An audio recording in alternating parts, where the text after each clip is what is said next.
still turns at the thought of getting my first period in borrowed blush ballet tights. No, they were not returned to their rightful owner. And Cara still winces when she flashes back to her brother's repeated taunts.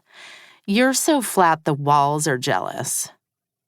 For those of us who traveled through puberty before 1990 or so, it started sometime around age 11 for most and lasted 3 or 4 years tops, even though it felt like a lifetime. The puberty of the past bears little resemblance to what kids live through today. Now this transformation starts younger, takes longer, and unfurls with social media and cell phones in the mix. What used to be a sometimes painful and sometimes laughable, but mostly cringy middle school dash has become a slog lasting many years. Many, like twice as many. That's especially true when puberty is defined in its broadest sense. Strictly speaking, puberty is the path to sexual maturity, ultimately enabling a person to reproduce. In genetic females, this covers everything from breast growth to getting the menstrual cycle up and running. In genetic males, the penis and testicles convert into sperm production and delivery machines. But in reality, puberty extends far beyond groins and breasts, partially because the hormones in charge also affect distant organs, like the skin and bones, and partially because those same hormones circulate around the brain, profoundly impacting one's emotional and social existence.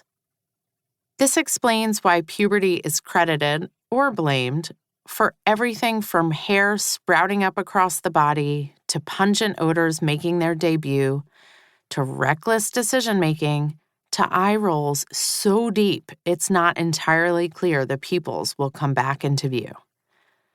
Moodiness does not make a person reproductively capable, nor do zits or growth spurts or any of the rest of it. But they result from hormonal shifts and turn out to be humongous players in the life experience of kids this age.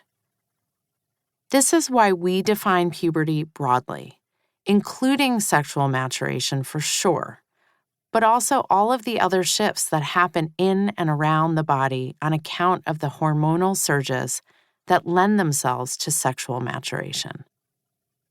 In this more expansive definition of modern puberty, we've essentially equated it with adolescence, which is precisely what the entire world seems to do anyway.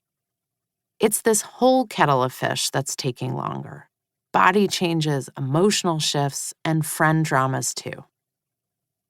It's also why we wrote a book offering information and guidance to help make sense of this seemingly endless, awkward roller coaster ride.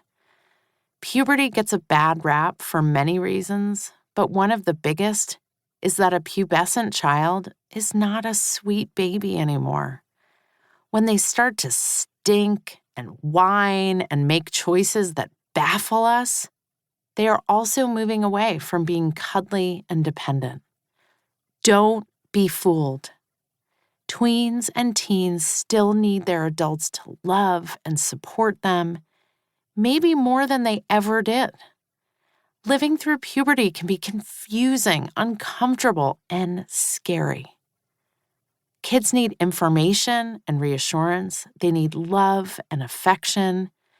Even the silent ones want an open space to ask questions. The purpose of this book is to define the new normal and offer language for some of the hundreds of tiny conversations that have replaced the talk of yore.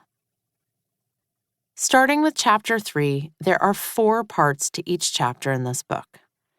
The science of puberty and what's happening in the body, how things have changed over the past few generations, how to talk about all of this stuff, and what older kids have to say.